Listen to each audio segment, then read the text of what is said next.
하나님의 말씀 여호수아서 13장입니다. 하나님의 말씀 여호수아서 13장 24절부터 31절까지 13장 24절부터 31절까지 제가 봉독을 해드리겠습니다. 하나님의 말씀 여호수아서 13장 20 그들의 가족대로 받은 성읍들과 주변 마을들이니라.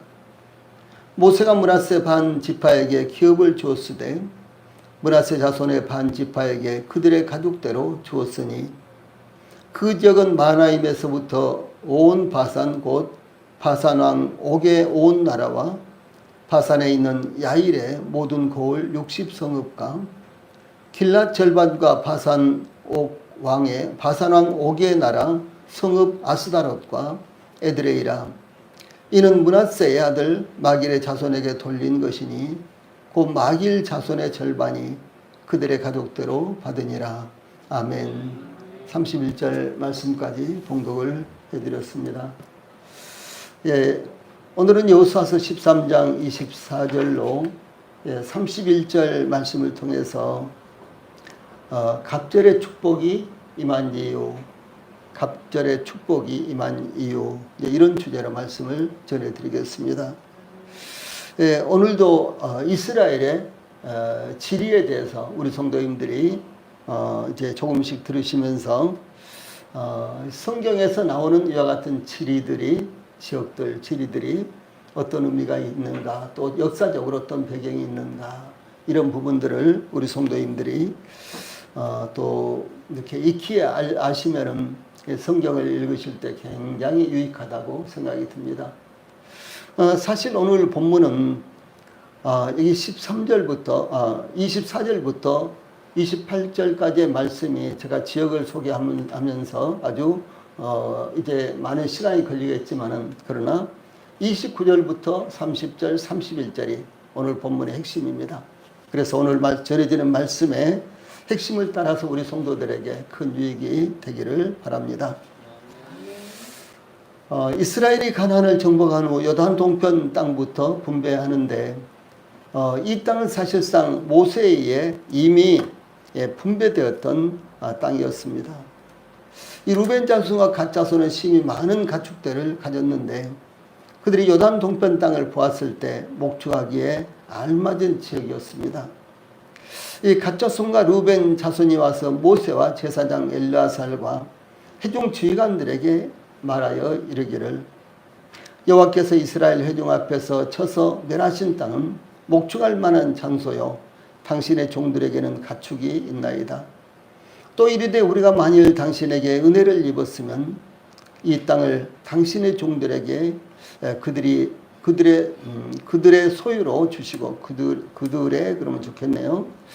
그들의 소유로 주시고 우리에게 요단강을 건너지 않게 하소서, 이렇게 요청을 했습니다. 그때 모세는 갓조선과 루벤 자손에게 대답을 했는데, 자, 여기 아래 파란 박스에 있는 말씀 같이 읽읍시다. 시작. 너희 형제들은 싸우러 가거늘 너희는 여기 앉아 있고자 하느냐?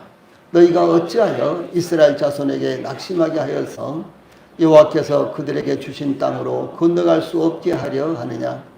너희 조상들도 내가 가데스 바네아에서 그 땅을 보라고 보냈을 때에 그리하였나니 그들이 에스골 골짜기에 올라가서 그 땅을 보고 이스라엘 자손을 낙심하게 하여서 여호와께서 그들에게 주신 땅으로 갈 수 없게 하였었느니라. 이렇게 책망을 합니다.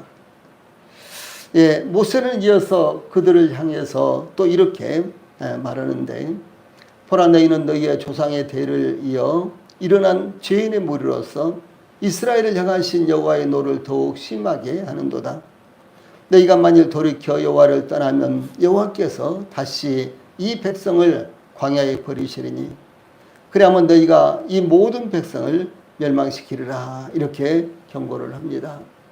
이 모세의 염려는 무엇인가는 이스라엘 백성들이 이 가데스 바네아라는 곳에서 12명의 정탐꾼들을 가나안 땅에 보내는데 예, 그들이 가나안 땅을 한 달 동안 정탐을 하고 이 40일 동안 정탐을 하고 돌아와서 보고하기를 이 여호수아와 갈렙만이 예, 지금 당장 우리가 쳐들어갑시다.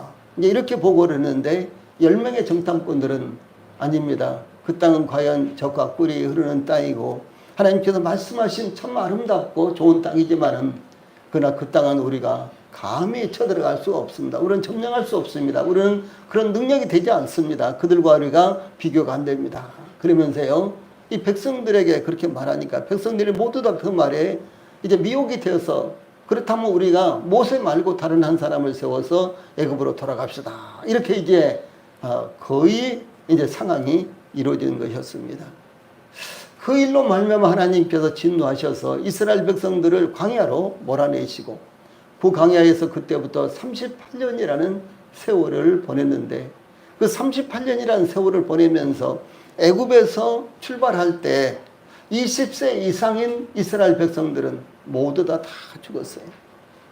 심지어 모세도 죽고 아론도 죽고 그들의 노인 미리암까지도 다 죽고요. 단지 이 가나안 땅을 정탐을 한 12명의 정탐꾼 가운데 2명의 정탐꾼들 바로 여호수아와 갈렙만이 긍정적인 보고를 했는데 그들만이 살아서 요단강을 건너서 하나님께서 주신 약속의 땅, 이 젖과 꿀이 흐르는 땅, 가나안 땅에 들어갈 수 있었다라고 하는 사실입니다.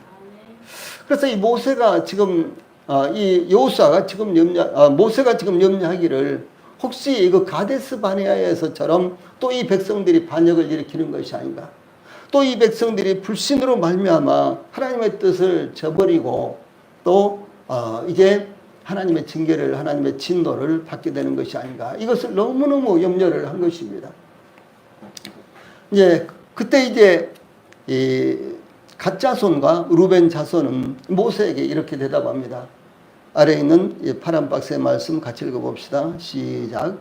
우리가 이곳에 우리 가축을 위하여 우리를 짓고 우리 어린 아이들을 위하여 성읍을 건축하고 이 땅에 원주민이 있으므로 우리 어린 아이들을 그 견고한 성읍에 거주하게 한 후에 우리는 무장하고 이스라엘 자손을 그곳으로 인도하기까지 그들의 앞에서 가고 이스라엘 자손이 각기 기업을 받기까지 우리 집으로 돌아오지 아니하게 싸우며 우리는 요단 이쪽 곳 동쪽에서 기업을 받아 싸우니 그들과 함께 요단 서쪽에서 기업을 받지 아니하겠나이다. 이렇게 약속을 했습니다. 예, 그때 이제 이와 같이 이 갓존손과 르벤 자손은 여호와께서 당신의 종들에게 명령하신 대로 우리가 행할 것이라 이렇게 약속을 합니다. 예, 그러므로 가나안 전쟁이 끝나자 여호수아는 갓 자손과 르벤 자손과 므낫세 반 지파에게 요단 동쪽에 헤스본의 아모리 왕 시온의 나라와 바산의 옥의 나라를 분배를 하기 시작했습니다. 이와 같이 두 지파와 반 지파 곧 르벤 지파와 갓 지파와 므낫세 반 지파는 요단 동쪽에 이 아모리 사람의 땅을 모세를 통해서 이미 기업을 분배받았습니다. 그 말씀이 민수기 32장 33절로 40절에 나타납니다. 예, 그러므로 여호수아는 모세를 통해서 이미 분배된 두 지파와 반 지파의 기업을 구체적으로 그 성읍들과 함께 경계선을 세밀하게 설명을 했습니다. 제일 먼저 24절로 28절까지에서는 이 갓 지파가 얻게 되는 분배받게 되는 기업에 대해서 소개를 하고 있습니다.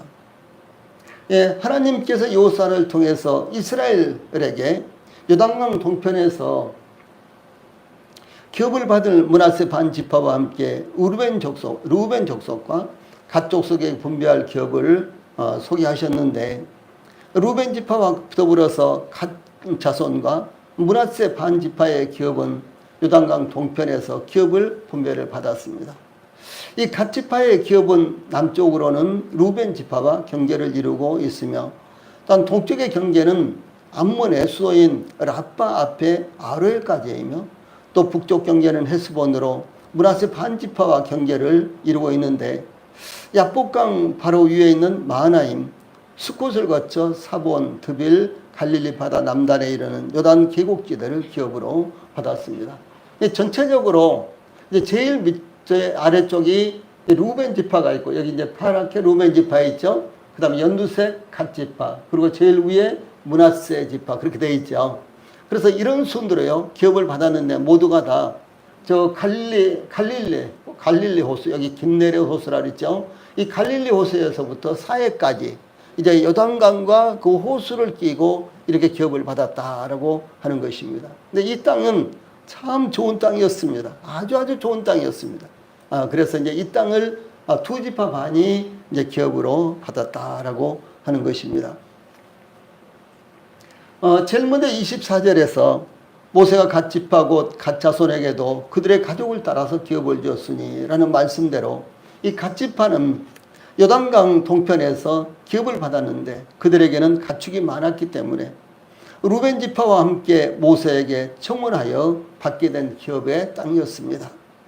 갓 지파가 기업으로 받은 땅 중에서 중요한 지역 몇 군데를 살펴보겠는데, 이것은 성경에 자주 언급이 되기 때문에 우리 성도들이 기억을 해 두시면 성경을 읽을 때나 또 성경 공부를 할 때 아주 유익이 되고 금방 그래 거기 이렇게 이해가 될 수가 있는 것입니다. 먼저 25절에서 그들의 지역은 야셀과 길란 모든 성읍과 암몬 자손의 땅 절반 곳 라빠 앞에 아로엘까지와, 여기에서요 제일 먼저 언급이 된 것은 야셀이라는 이와 같은 지역입니다. 야셀. 그래서 제일 먼저 야셀이라는 지역이 언급이 되었는데, 야셀은 이스라엘이 아모리 왕 시온에게서 빼앗은 땅 중에서 북쪽의 아모리 사람들의 마을로 갓 지파에게 할당된 성읍이었습니다. 다윗이 왕위에 있은 지 40년에 길란 야셀에서 큰 용사를 얻었는데 그의 형제 중 2700명이 다 용사요 가문의 우두머리라. 다윗 왕이 그들로 루벤과 갓과 므낫세 반 지파를 주관하여 하나님의 모든 일과 왕의 일을 다스리게 하였더라. 이렇게 역대상 26장 32절에 나오고 있습니다.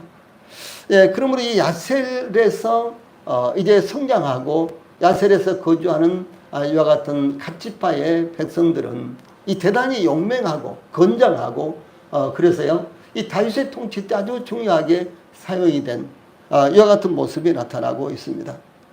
그래서 다윗 왕국 통치에 크게 기여하고 있는 것이 나타나는데, 다윗이 인구 조사를 실시할 때 요단강 동편에서는 야셀이 인구 조사의 전초기지 역할을 담당할 정도로 아주 동쪽에서는 중심 지역이 된 곳이다 라고 하는 사실입니다. 그 다음에 나오는 것이 길앗 모든 성읍이라는 말씀이 25절에 나오는데, 아모리 왕 시온의 나라에서 길앗의 성읍 전체를 가리키는데, 이 야복강을 중심으로 그 남부로서 야복강 북부는 므낫세 반 지파에게 분배되었고, 이는 바산왕 옥의 나라였습니다.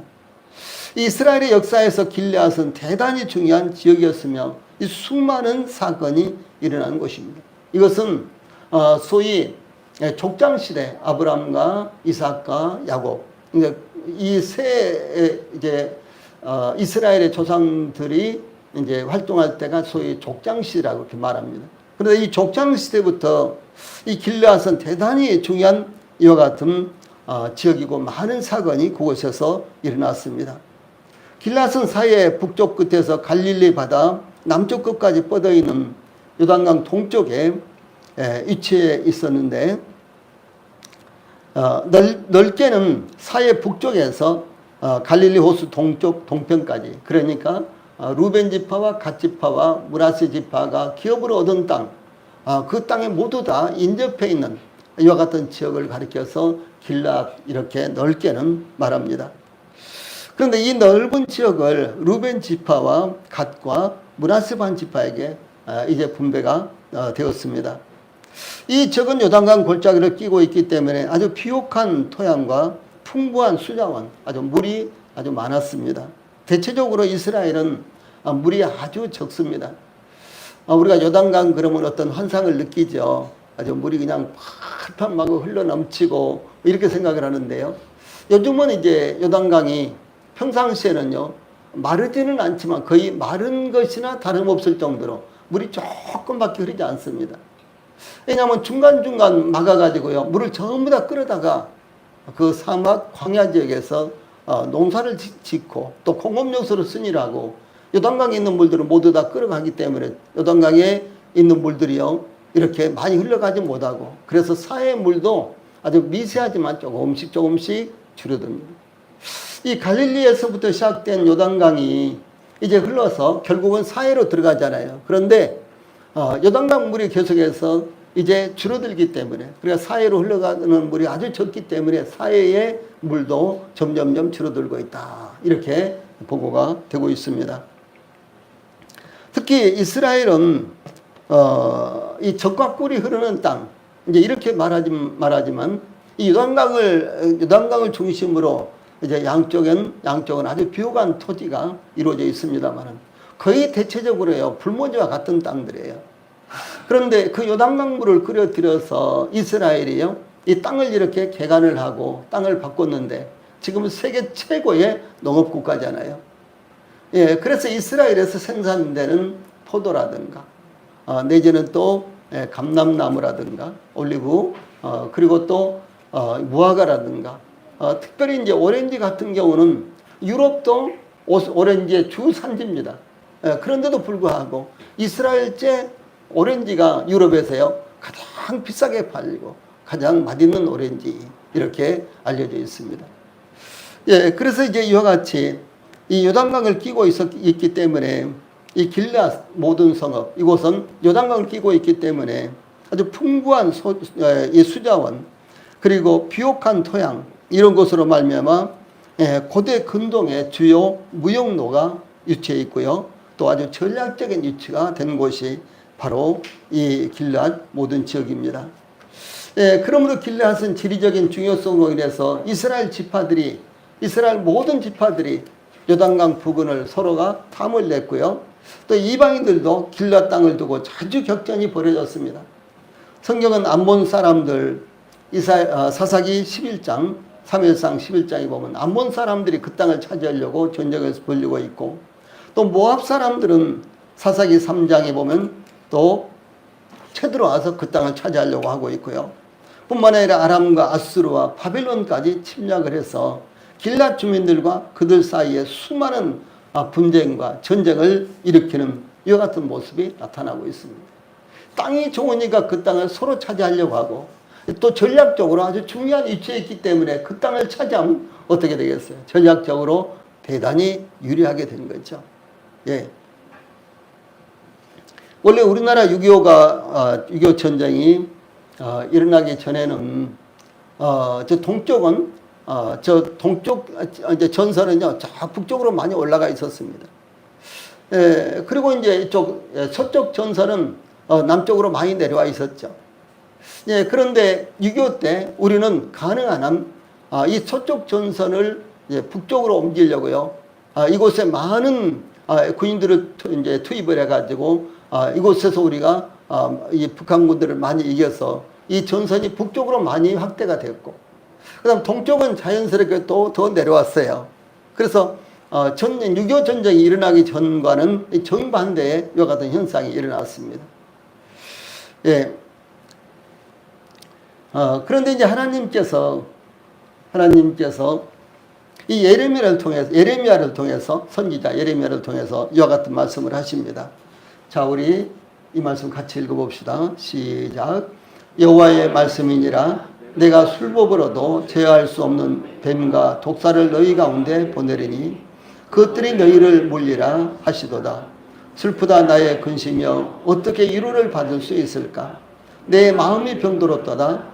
딸내 백성의 심히 먼 땅에서 부르짖는 소리로다. 여호와께서 시온에 계시지 아니한가? 그의 왕이 그 가운데 계시지 아니한가? 그들이 어찌하여 그 종악한 신상과 이방의 헛된 것들로 나를 경노하게 하였는고 하시니 추수할 때가 지나고 여름이 다하였으나 우리는 구원을 얻지 못한다 하는도다. 딸내 백성이 상하였으므로 나도 상하여 슬퍼하며 놀라움에 잡혔도다. 길앗에는 유황이 있지 아니한가? 그곳에는 의사가 있지 아니한가? 딸내 백성이 치료를 받지 못하면 어찌 됨인고? 이렇게 탄식하신 하나님의 말씀이 나타나고 있습니다. 여기에 특별히 이제 20절에 추수할 때가 지나고 여름이 다하였으나 우리는 구원을 얻지 못한다 하는도다. 이런 말씀이 나오는데요. 이스라엘에서는 이제 초여름부터 추수가 시작됩니다. 우리는 대체적으로 가을에 추수한다 그러죠.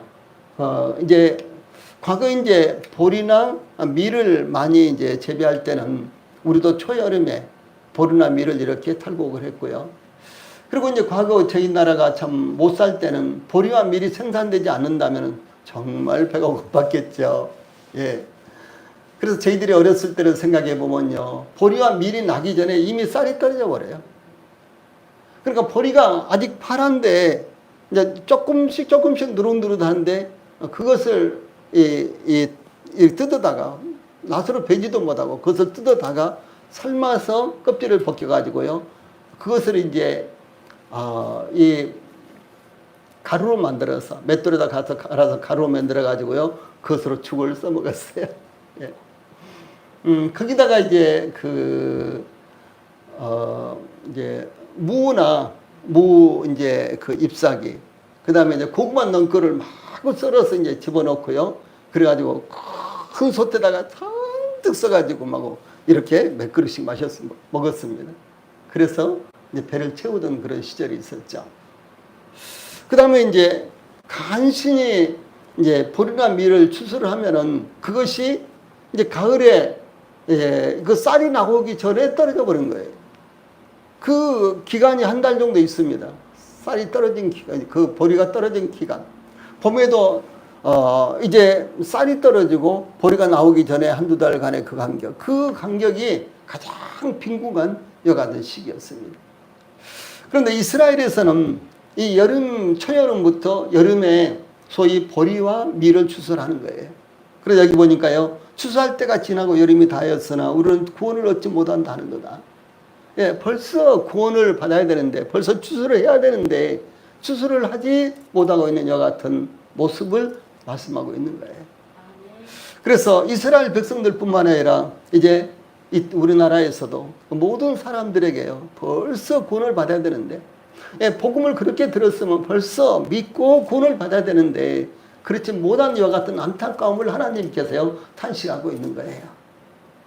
그러므로 말씀하시기를 여기 뭐라고 하는 거는요, 22절에 길라앗에는 유향이 있지 아니한가, 그곳에는 의사가 있지 아니한가. 여기 유향은요, 약재입니다.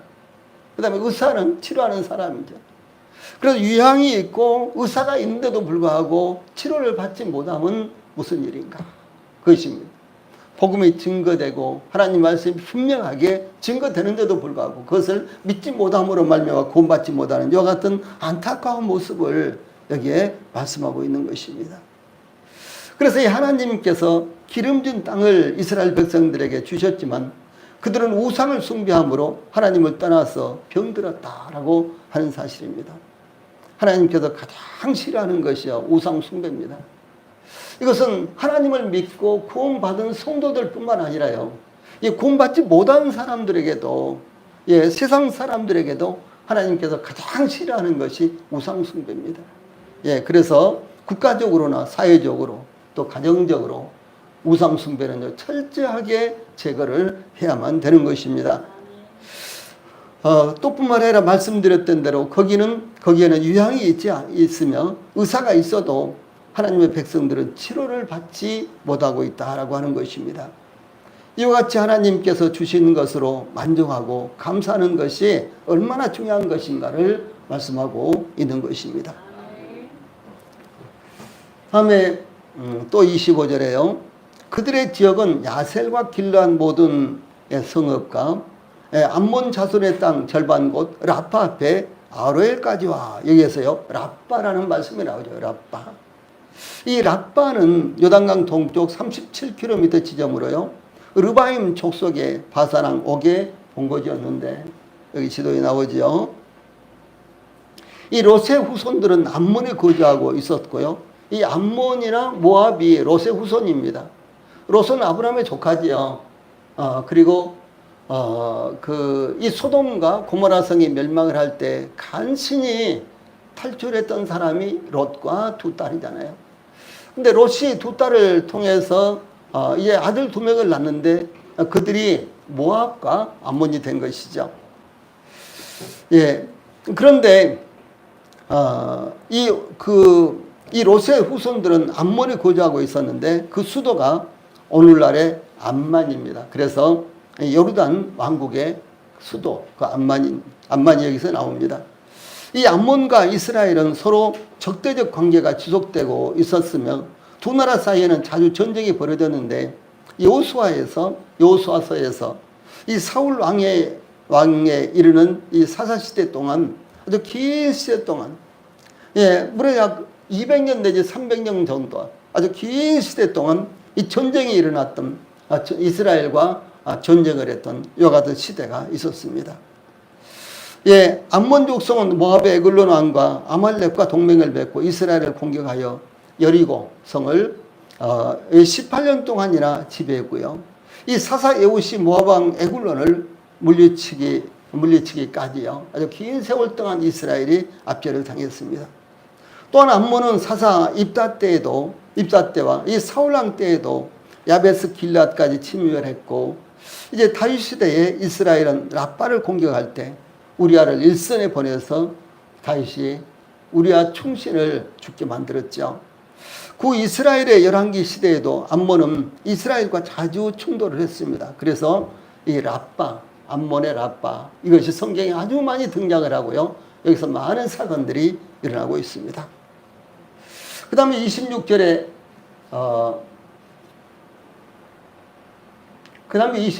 마하나임이라는 이와 같은 지역이 나오는데요. 마하나임은 창세기에서부터 많이 언급이 됩니다.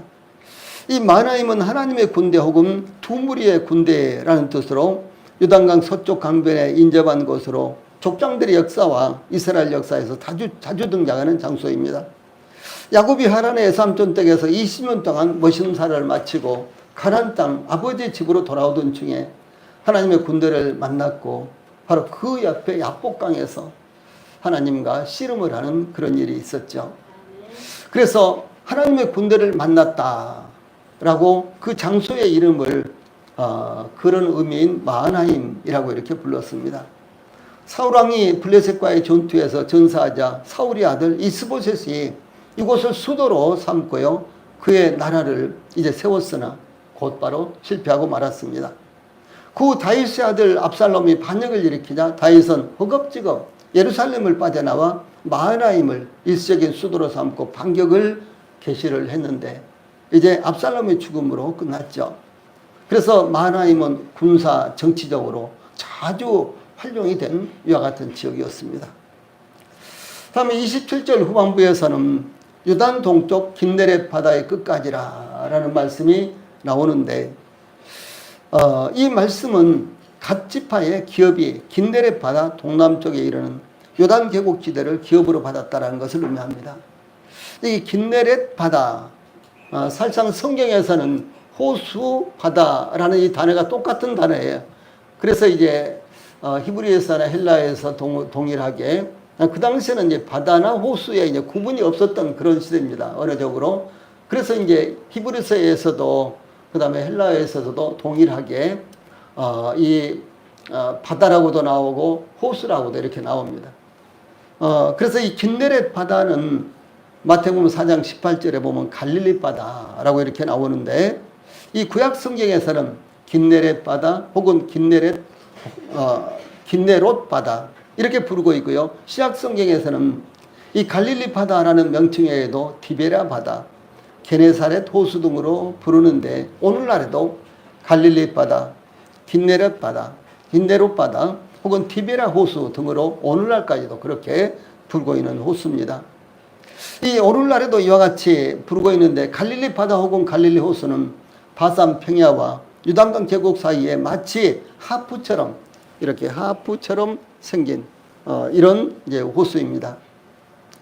이 갈릴리 바다를 에워싸고 있는 조그만 계곡들은 아주 비옥한 충적토로 쌓여 있으며 날씨가 따뜻하고 물도 풍부합니다. 이런 조건들로 인해서 이곳에서는 밀보리 혹은 무화과, 포도, 야채 등의 농작물이 아주 풍성하게 생산이 되어서 이스라엘 백성들의 아주 주요 수출품으로도 이렇게 활용이 되고 있습니다. 예수님의 지상 사역의 중심지는 바로 이 갈릴리였습니다.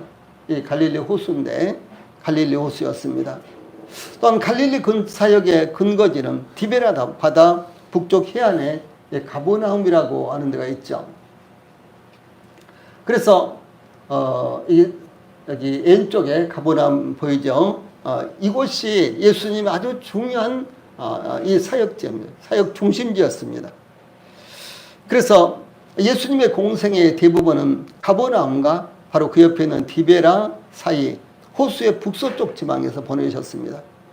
예수님께서 제자들과 함께 갈릴리 호수 근처에 곡식밭 사이를 거니셨으며 밭과 호수에서 복음을 전하시면서 그 지방에서 흔히 볼 수 있는 것들을 예화로 사용하셨습니다. 즉 베드로를 부르시면서 내가 너희를 사람을 낚는 어부가 되게 하리라 이렇게 말씀하셨고요. 또 씨 뿌리는 자의 비유, 가라지의 비유, 밭에 감추어진 보화의 비유, 그물 던지는 비유 등을 말씀을 하신 것입니다.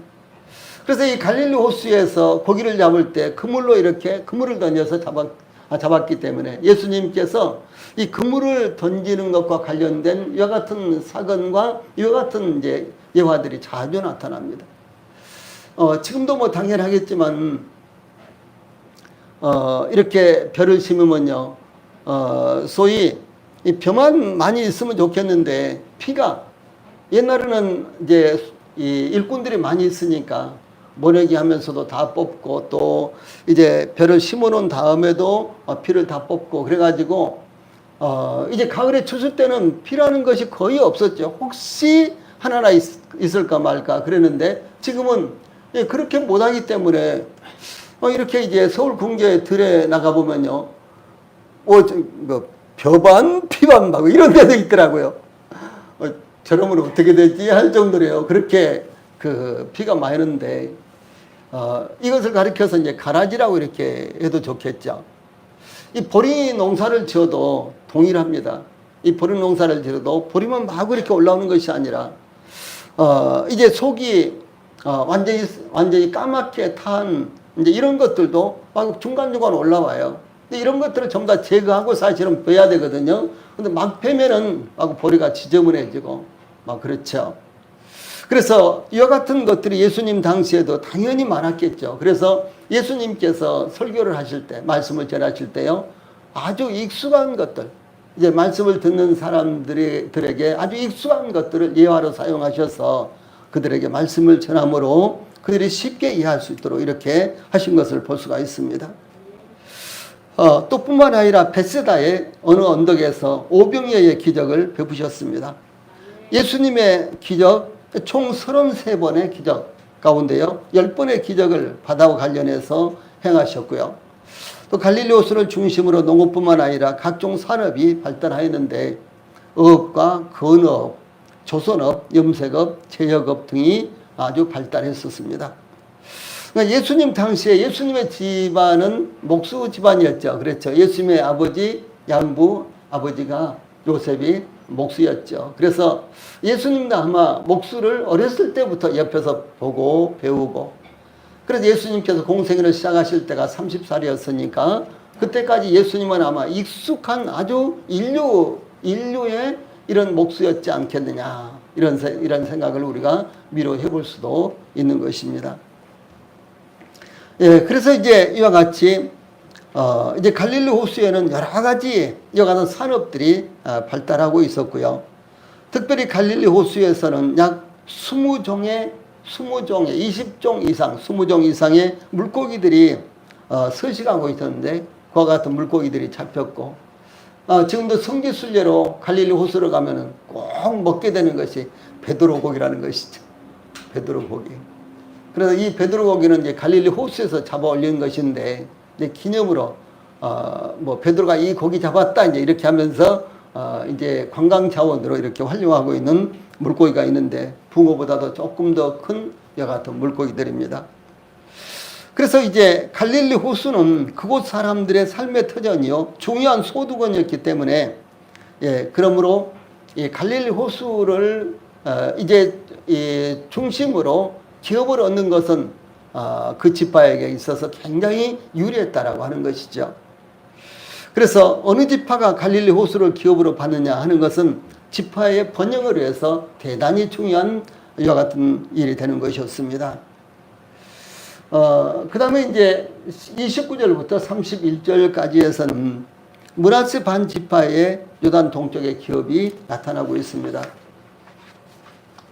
예, 므낫세 지파는 요단 동쪽과 서쪽에서 기업을 받았는데, 다음에 이제 지도 나올 거예요. 그중 반 지파는 동쪽에서, 또 반 지파는 서쪽에서 기업을 받았는데, 이 갓 지파의 북동쪽 지역을 기업으로 받았습니다. 그들의 기업은 길라 전 지역과 갈릴리 바다 동편이었는데, 이 지역은 바산왕 옥이 다스리던 전 지역을 기업으로 받았습니다. 이 므낫세 반 지파가 요단 동쪽에서 기업을 얻게 된 것은 그들 스스로가 개척한 지역과, 다시 말해서 이 므낫세 지파에는 많은 용사들이 있었어요. 예, 그래서 이제 그들이 군사를 조직해서 그 원주민들을 계속해서 공격을 해서 많은 땅을 확보를 했습니다. 이런 배경도 있고요. 그런데 이제 그렇게 또 이스라엘 백성들이 물리친 바산왕 옥의 나라, 그래서 므낫세 반 지파가 요단 동쪽에서도 큰 땅을 기업으로 받았습니다. 여기 이제 파란 박스에 있는 말씀 같이 읽어봅시다. 시작. 므낫세의 아들 마길의 자손은 가서 길랏을 쳐서 빼앗고 거기는 아모리인을 쫓아내매 모세가 길랏을 므낫세의 아들 마길에게 주매 그가 거기 거주하였고, 므낫세의 아들 야일은 가서 그 촌락들을 빼앗고 하본 야일이라 불렀으며, 노바는 가서 그 낫과 그 마을들을 빼앗고 자기 이름을 따라서 노바라 불렀더라. 이제 이런 말씀이 여기 민수기 32장과 또 신명기 3장에도 동일하게 나옵니다. 예, 무엇을 의미하는 것은 이와 같이 므낫세 반 지파들은 용사들이 많아서, 예, 그들이 많은 지역을 빼앗았다. 원주민들을 쫓아내고 많은 지역을 빼앗았다라고 하는 사실입니다. 그런데 여기 아주 중요한 이제 문제가 나오는데, 그렇다면 왜 므낫세 지파가 이와 같이 많은 기업을, 즉 이 갑절, 다른 지파보다도 갑절 이상의 기업을 받을 수가 있었을까라고 하는 사실입니다.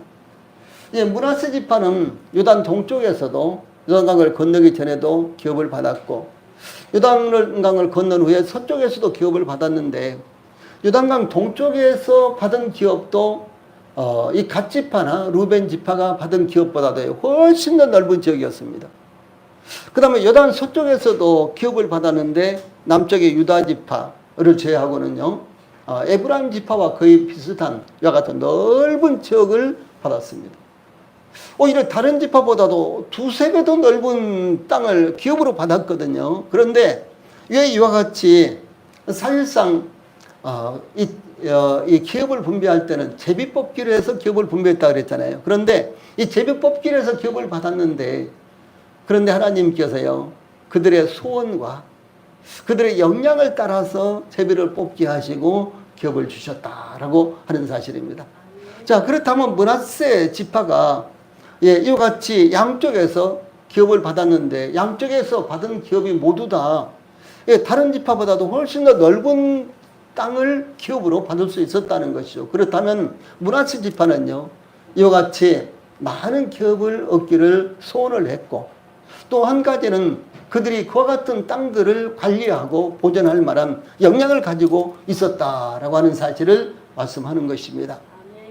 예, 그래서 참 중요한 것이 여기 나오는데요. 우리 성도님들이 잘 들으시면 좋겠어요.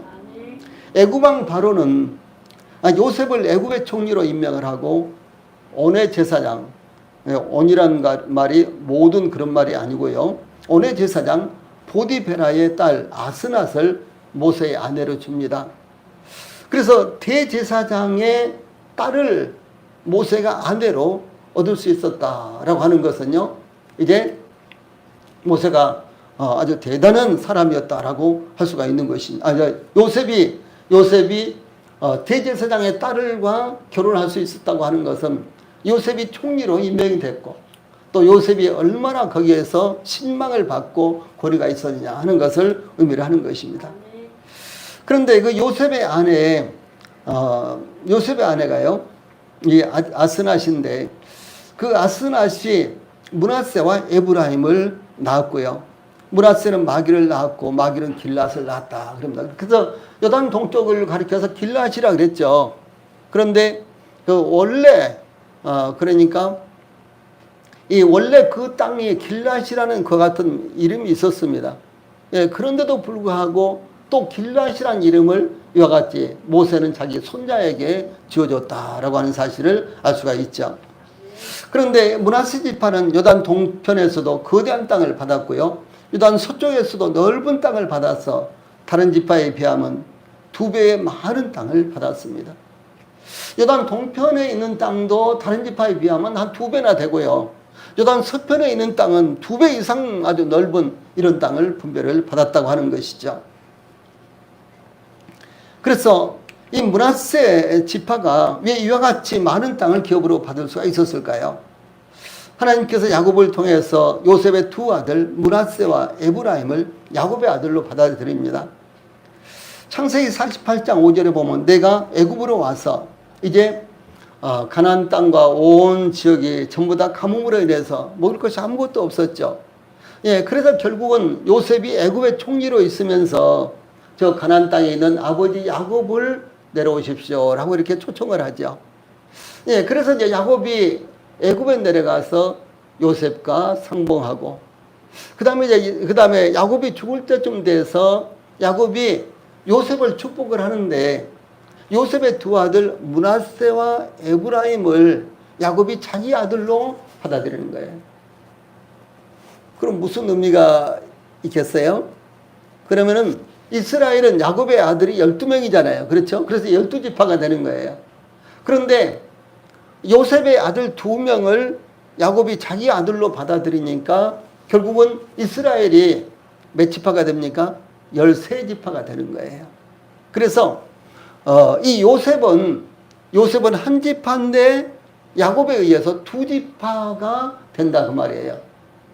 그러면 어떻게 됩니까? 한 지파면 하나의 기업만 받을 수 있는데 2지파가 되니까 2개의 기업을 받을 수 있잖아요. 예. 이렇게 요셉을 크게 축복하고요. 요셉은 그런 축복을 받을 만한 그런 자격이 있는 사람이었습니다. 왜냐하면 아버지의 모든 가족들, 자기 형들의 모든 가족들을 살렸잖아요. 네, 그 당시 모든 사람들을 애굽 사람들과 가나안 사람들과 모든 사람들을 살린 사람이 바로 요셉이었습니다. 그래서 요셉은 충분히 그와 같은 이제 축복을 받을 만한 자격이 있었다라고 하는 사실이죠. 그래서 요셉의 두 아들은 각각 한 지파가 되어서요. 각각 한 지파가 됐으니까 2지파가 되고 두 몫을 받게 되었다라고 하는 것이죠. 또한 므낫세 지파에 대해서요. 므낫세 지파를 위하여 제비 뽑은 것은 이러하니라. 므낫세는 요셉의 장자였고 므낫세의 장자 마길은 길앗의 아버지라. 그는 용사였기 때문에 길앗과 바산을 받았으므로. 여기에서요. 므낫세는 요셉의 장자였고 라고 밝힌 것은 므낫세의 출생 순서가 장자로 태어났다라고 하는 사실입니다. 그래서 이 장자로서 2몫을 받았다라고 하는 것을 의미하는데 이 므낫세는 요셉의 장자였기 때문에 므낫세 지파는 요단 동편에서 기업을 받았음에도 불구하고 요단 서쪽에서도 기업을 받음으로 다른 지파에 비해서 2지파가 받을 기업을 므낫세 지파는 받았다라고 하는 것입니다. 여기 이제 므낫세는 요셉의 장자였고 이제 이런 말씀이 여기 나오잖아요. 그래서 이 장자는 2몫의 유산을 받는 것으로 성경에 나옵니다. 이 이삭이 에서와 야곱을 낳죠. 근데 에서가 사실은 장자였잖아요. 쌍둥이이기는 하지만 에서가 장자였고 야곱이 이제 차자였습니다. 그렇죠. 그런데 야곱이 어떻게 해서든지 장자의 명분을 빼앗으려고 팥죽으로 빼앗고 또 나중에 또 거짓말로 해서 또 장자의 축복을 받고 이러면서 이 야곱이 이 장자의 명분에 아주 집중하고 있는 이와 같은 모습을 볼 수가 있잖아요. 그래 이 장자가 되면요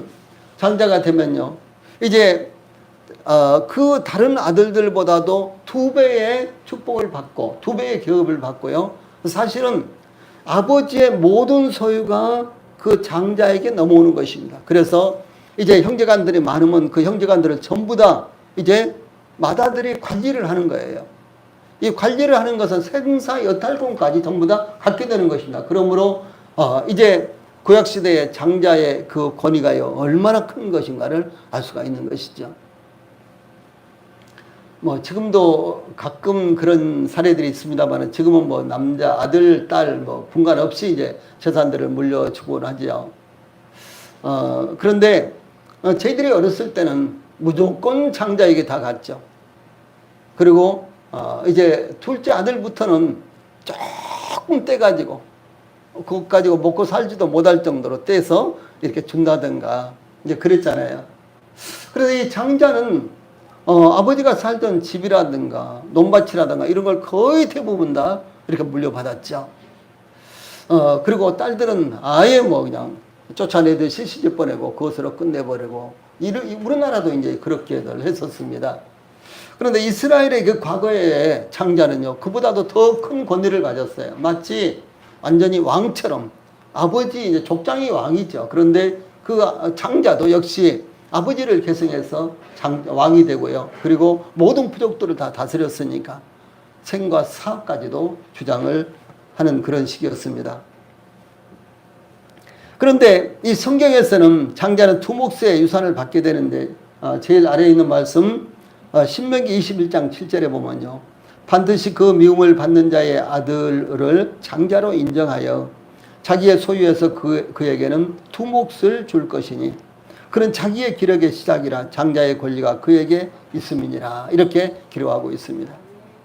그래서 어떤 형태로서 태어나든지 간에 장자에게는 두 몫을 주라. 이것이 성경의 가르침인 것입니다. 그러므로 므낫세 지파가 요단 동쪽에서 기업을 받았지만 서쪽에서도 기업을 받음으로 다른 지파에 비해 두 몫을 받은 것을 의미하는 것입니다.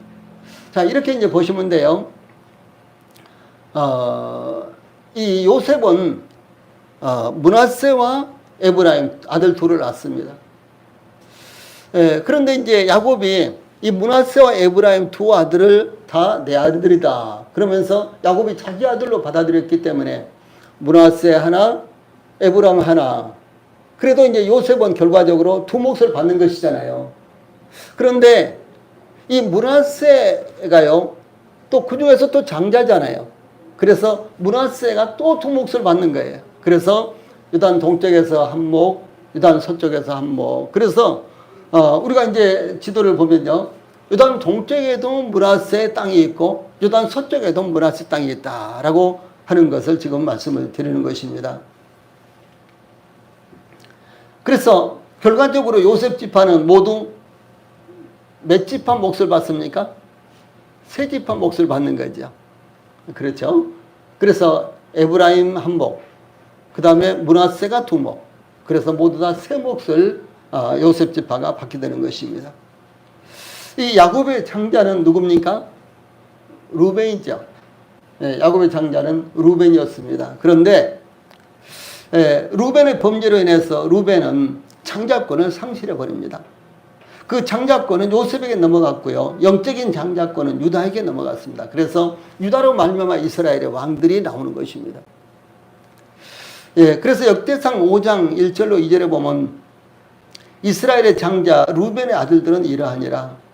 루벤은 장자라도 그의 아버지의 침상을 더럽혔으므로 장자의 명분이 이스라엘의 아들 요셉의 자손에게로 돌아가서 족보의 장자의 명문대로 기록되지 못하였느니라. 유다는 형제보다 뛰어나고 주권자가 유다에게서 났으나 장자의 명분은 요셉에게 있으니라. 이렇게 기록하고 있습니다.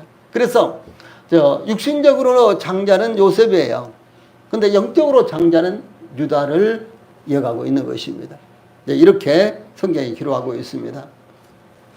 또한 이 므낫세의 아들은 므낫세의 아들 그 장자는 마길이라는 사람이었는데요. 마길이 길랏을 낳았습니다.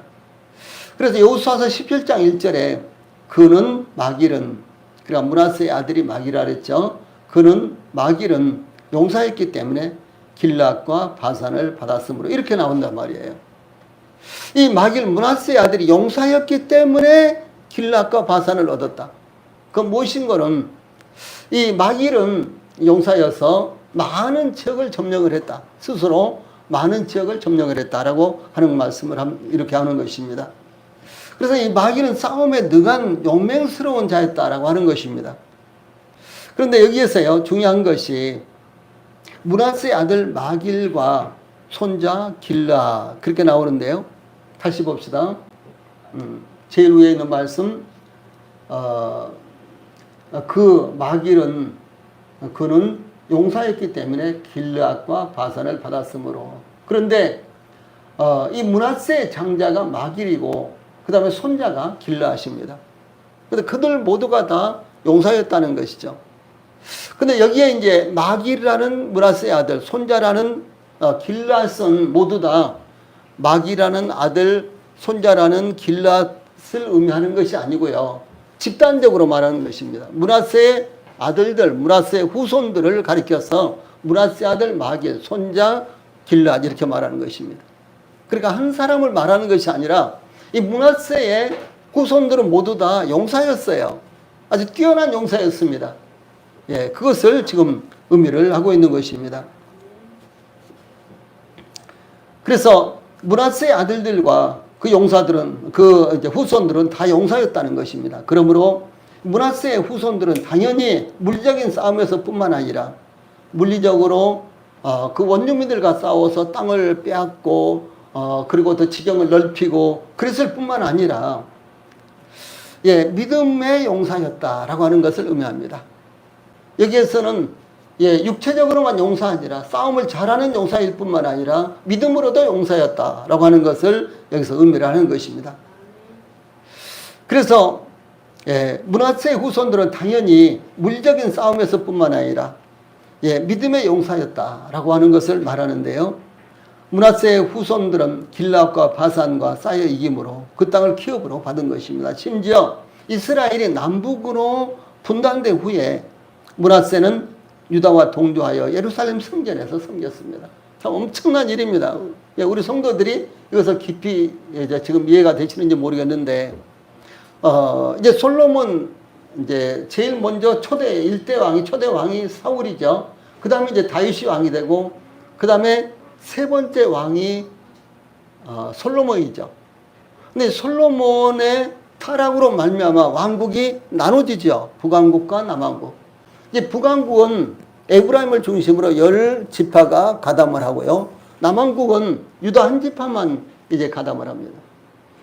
나중에 이제 베냐민도 함께 이렇게 하기도 하고 그랬습니다만 이제 구체적으로는 유다 한 지파만 남왕국을 형성하고 북왕국은 에브라임을 중심으로 10지파가 함께 하는 것입니다. 그런데 이 에브라임을 중심으로 북왕국이 형성되는데 그들은 저 단과 베델에다가 금송아지 우상을 만들어 놓고 그것을 섬기는 거예요. 근데 그 가운데서도 므낫세 지파는 대부분 다 예루살렘에 와서 하나님을 섬겼다라고 하는 사실입니다. 이것이 바로 그들의 믿음의 용사였다는 사실을 증거하는 것입니다. 네. 모든 북왕국 10지파가 한결같이 금송아지 우상을 만들어 놓고 저 단과 베델에 금송아지 우상을 만들어 놓고요. 그것을 섬겼는데 그런데 므낫세 지파만은 예루살렘에 와서 하나님의 성전에서 유다 지파와 함께 예배를 드리고 여호와 하나님을 섬겼다라고 하는 사실입니다. 이것이 바로 믿음의 용사예요. 이 세상이 아무리 타락하고 혼돈하고요. 심지어 믿음이 있는 사람들까지도 믿음이 연약해지고 그리고 이제 믿음에서 떠난다고 할지라도 믿음의 용사들은 절대로 하나님을 떠나지 않습니다. 믿음을 버리지 않습니다. 바로 그것을 나타내고 말씀하고 있는 것입니다. 네, 우리는 여기에서 므낫세와 에브라임이 다른 지파들보다도 더 넓은 땅을 기업으로 받은 것을 볼 수 있습니다. 므낫세와 에브라임, 다시 말해서 요셉의 아들들로 이루어진 두 지파가 다른 지파들에 비해서 더 많은 땅을 받는 것을 볼 수가 있습니다.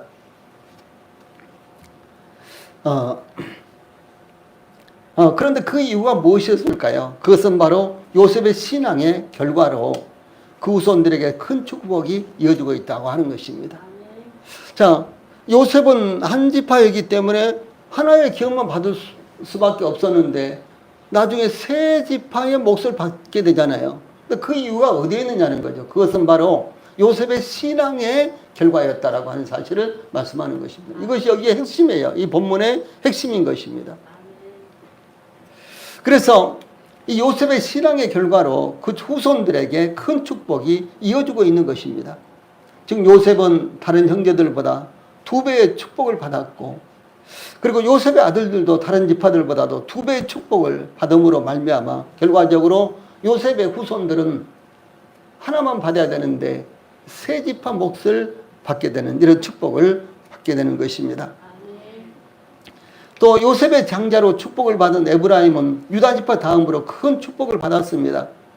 또한 이스라엘이 분열왕국이 될 때요, 남왕국은 단지 유다 지파에게 돌아갔지만 북왕국 이스라엘의 10지파가 에브라임에게 돌아가는 것입니다. 에브라임이 요셉의 아들이죠. 그래서 북왕국 10지파가 에브라임에게 돌아가고요, 남왕국 유다는 한 지파밖에 차지를 못해요.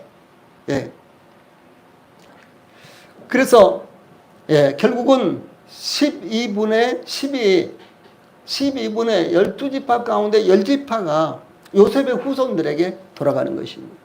그 이유가 어디에 있었을까요? 그것은 요셉의 믿음의 결과인 것입니다. 하나님께서 십계명을 주실 때 같이 읽어봅시다. 시작. 나 내 하나님 여호와는 질투하는 하나님인즉 나를 미워하는 자의 죄를 갚되 아버지로부터 아들에게로 3, 4대까지 이르게 하거니와 나를 사랑하고 내 계명을 지키는 자에게는 1000대까지 은혜를 베푸느니라. 이 말씀이요 그대로 적용되고 실현이 된 것입니다. 이와 같이 신앙의 유산은 1000대까지 이르게 하신다는 약속이 성취된 것을 증거하고 있는 것입니다. 그러므로 우리 모든 성도들에게도 이와 같은 축복이 임하도록 우리 성도들의 믿음을 견고하게 해야 된다라고 하는 사실입니다. 여러 가지 어려운 상황이 일어나고 있지만 그런다고 할지라도 우리 성도들이 어떻게 믿음을 견고하게 하느냐에 따라서 우리 성도들뿐만 아니라 우리 성도들의 후손들에게도 여기 요셉의 후손들이 받았던 축복, 요셉의 후손 에브라임과 므낫세가 받았던 축복처럼 우리 성도들의 후손도 이와 같은 축복이 이어진다는 사실을 저희들에게 증거하고 있는 것입니다. 찬송 부르시겠습니다.